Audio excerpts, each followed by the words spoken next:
If sixth graders can figure it out, so can you. Hello everyone, welcome back to my channel. It's me, Teresa, and today I wanted to talk about some of the different social media platforms that you can use for marketing and just some of the things that I like and some of the things that I don't like so much about each different platform. I'll be going over Facebook, Instagram, Snapchat, Reddit, YouTube, TikTok, and Twitter. So we've got a ton to go over. Let's hop right into it. First off, let's start with Facebook. I don't advertise on Facebook, obviously, because they have a ton of rules about nudity, and that's like where all of my family stays in contact with me. But I do have a few posts that I do mention that I have an OnlyFans, so everyone already knows about it, and that's where I get a huge number of people interested, like that I went to high school and college with. Because if someone you went to high school with made an OnlyFans, like if you found her attractive, wouldn't you at least be curious? I know that a lot of guys I went to high school with are very curious about mine.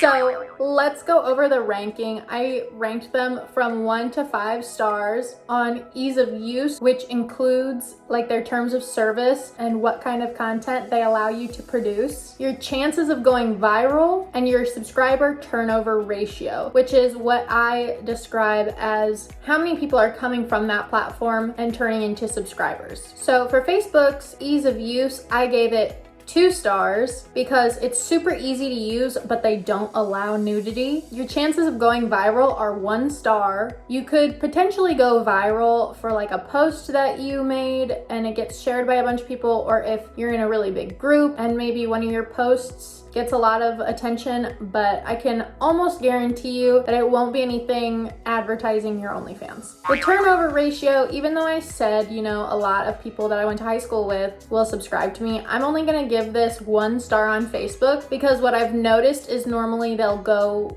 from my Facebook friend to becoming maybe a YouTube subscriber or a Snapchat subscriber, or just following me on a different social media platform, and then in the future they'll subscribe to me. So I don't really count that as like subscriber turnover from Facebook to OnlyFans specifically. There's like an extra step. And next I wanted to talk about Instagram, since Facebook owns Instagram. I still don't like to get very explicit on Instagram since it is owned by Facebook. However, you can get away with more thirst traps maybe where your aunties won't see it. So I'm giving its ease of use 2 stars. Originally, I was going to give it 3 stars since you can be a little more explicit than you can on Facebook. However, then I realized how many times you have to post and how consistent you have to be in order to grow your following organically. So I removed that 3rd star and now they're the same. Comment down below if you're interested in me sharing some tips that I've learned through my own research in order to grow my Instagram following organically. Your likelihood of going viral, I gave that 3 stars. Knowing how to work the Instagram algorithm can help you immensely, but everyone wants to be a micro-influencer these days, so you really have to go above and beyond. You have to be posting consistently, you have to be posting high quality content, and it just takes time to build up that kind of a following in order to get put, you know, like on the explore page where other people are going to see your content. But if you're successful in growing your Instagram, I've noticed that a lot of people make good money on OnlyFans advertising on Instagram. So for the subscriber turnover ratio, I gave it 3 stars because this video is just from my perspective and I only have 3,000 followers on Instagram. Who am I? But like, from what I've heard through the grapevine, Instagram, if you can build that platform and kind of present yourself as a micro-influencer, people are more willing to pay premium prices because they almost see you less so as a commodity and more valuable because you're considered a very small celebrity. But even those teeny tiny steps forward in building your following is going to make it so that you can charge more. You can offer a premium price because you're offering premium content. We all are, but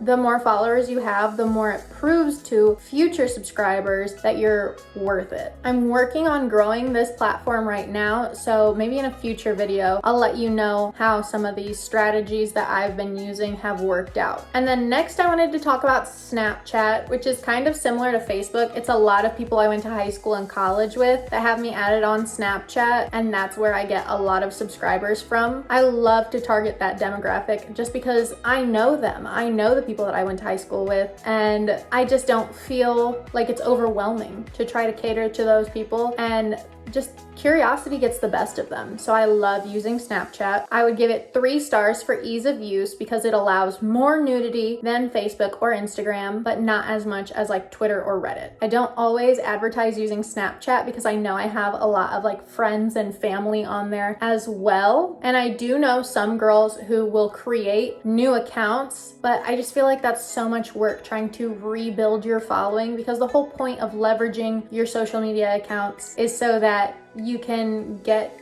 the people who are following already to subscribe to you. But if you have to make a new account, I feel like you have to rebuild that following, and it's just a pain in the ass. I don't do that. Other people do. I don't care what you do. This is your business. You're running it. I'm just telling you what I do. And then for chances to go viral, I only gave it 1 star because I know it has that little explore page, but I feel like that's more for celebrities. I feel like it's very hard to go viral on Snapchat. That's just a more personal way for you to bring in your following from other places to check in on your everyday life is more how I see Snapchat. And then like I said, the subscriber turnover ratio is pretty good on Snapchat, so I gave it 4 stars. Next, I wanted to talk about Reddit because it is the most explicit site that you can use, but I have also noticed in direct correlation between the most explicit content that you can post, that's also where the cheapest subscribers are, simply because they're not being asked to pay that much. I think that's why you can advertise so well on Instagram, is because you're seen more so as like a model, an Instagram influencer who just happens to sell nudes on the side. Whereas sites like Twitter and Reddit that allow more explicit content, you're more like a commodity because there's just so many people competing for the same market as you and already giving so much away for free that it's really hard to find high paying subscribers. I'm not saying it's impossible, but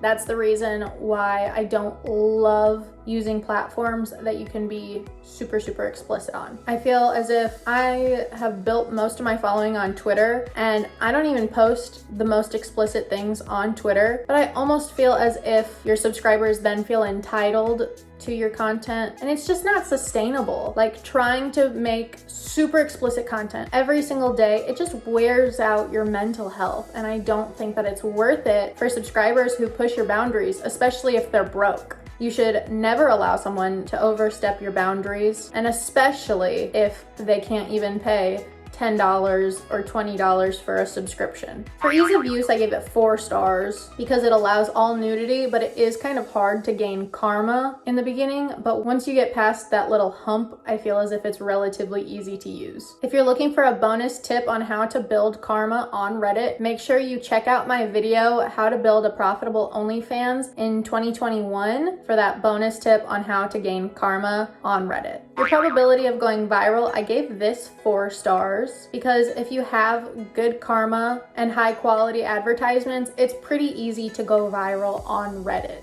And then for subscriber turnover ratio, I gave this 3 stars. It's pretty easy to get Reddit subscribers, especially if you have a low price. But like I said earlier, I just really don't find that sustainable. Like, I get motivated by making more money, and I don't feel as if, you know, an extra $3 or an extra $5 there is enough. Which leads me into Twitter because it is the next most explicit platform that you can advertise on, and it's also my largest following. I have 16.3 thousand followers on Twitter, which isn't huge, but it's enough to pay my bills, so I don't really mind. But I've noticed that people on Twitter are pretty cheap too, which is one of the reasons that I'm making it a priority to diversify my platforms right now. For ease of use, I would give it a 4 star because you can post like nipples, but nothing below the belt. And actually some people still post that. I just choose not to because it is against the terms and conditions of the site and you can get your account deleted. I would rather not have to rebuild my entire following because my account got deleted after posting something that went against the site's terms and conditions. Your chances of going viral, I gave this 4 stars. Going viral always has an element of luck, but I think sites like Twitter and TikTok make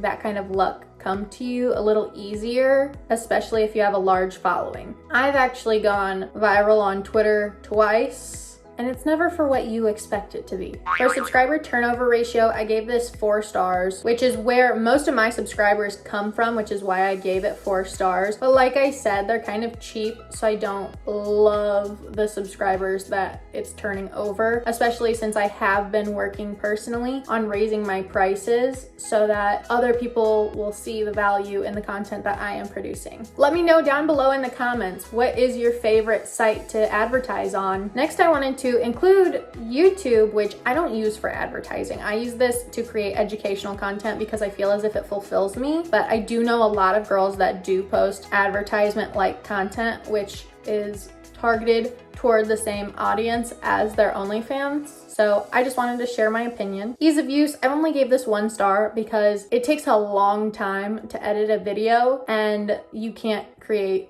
explicit content. So it's just not the best platform, I think, to advertise on if that's your main source for your subscribers to get to know you, unless you like already have a big following. Your chances of going viral, I gave this a 3 because if you're consistent and creating high quality content and building a following, then the algorithm will push you to the top, which will make it easier for you to gain more followers. But like I said, it is really time consuming to make videos. You have to be committed and really want to do it. Like, I love YouTube. I love long form videos just because I feel as if I can get more information in and I'm not rushed the way people are on TikTok. Like, I love TikTok, but I'm just not the best at making those kinds of videos because I have ADHD. I love to edit my videos and cut out anything I messed up. You can't do that when you only have 60 seconds. You just have to keep redoing it over and over and over again. So then for turnover, I gave this 2 stars because even though I don't have any experience with it, I have heard from other girls watching a ton of YouTube videos about OnlyFans, hearing them say that it does help them grow their OnlyFans following. I think similarly to Instagram, because it's almost as if they see you as like a micro influencer, like a teeny tiny celebrity that I feel as if they don't expect as explicit content from you, and they're more willing to pay for that explicit content because it's not something that you're always posting. It's actually something that you're never posting, which is why I think utilizing your vanilla following in order to grow your OnlyFans following is a really smart idea. I wanted to talk about TikTok because even though it's not my biggest following, I think I have like 4,700 followers on TikTok. I have a couple of friends that have gone viral on TikTok, and it can really like turn your marketing around, and it only takes 1 video to go viral to make your account blow up. So I would give its ease of use 3 stars because I think it is complicated to use at first when you're like first playing around with it and learning how it works. But if 6th graders can figure it out, so can you. I believe in you. And on the contrary, if you prefer short form videos, TikTok is probably a better answer for you trying to create video content, especially because since it's only a minute, it takes so much less time to edit it, to post it, to learn how to use it, to create something with it, and then edit it and potentially have to redo it completely. Whereas I can spend like 8 to 10 hours between recording a YouTube video and editing it. TikTok, even though it's complicated in the beginning, once you get the hang of it, it's pretty easy to use. Your chances of going viral, I gave this a 4. I almost gave it a 5 because I know that this is the app that has been created and the algorithm has been formulated to help people go viral. And I know tons of people go viral for the most random things, but it does take a little bit of luck. Any shot you have at going viral, it does just take a little tiny bit of luck, which is why I only gave it 4 stars, because I don't think that there's any app that is like a surefire way to go viral. I think if you just continue to upload high quality content consistently, then your time will come, which seems to be a trend throughout each of these platforms, right? And the one great thing about posting consistently is that even if you don't go viral, even if you have 200 views, that's still 200 people that have seen your content. And that's always better than 0, right? Give this video a thumbs up if you agree. And then for subscriber turnover ratio, I only gave it 3 stars. Like I said, this is not my largest following, so take my opinion on this with a grain of salt, because I have heard tons of people that love using TikTok to advertise. TikTok also falls under that umbrella of social media sites that doesn't allow adult content. However, you can be charging premium prices if you grow a large and loyal following. So make sure you comment down below. Like I said, let me know which platform is your favorite to advertise on. Give this video a thumbs up and subscribe and hit the notification bell if you want to be notified every time I post a new video. And I'll see you in the next one.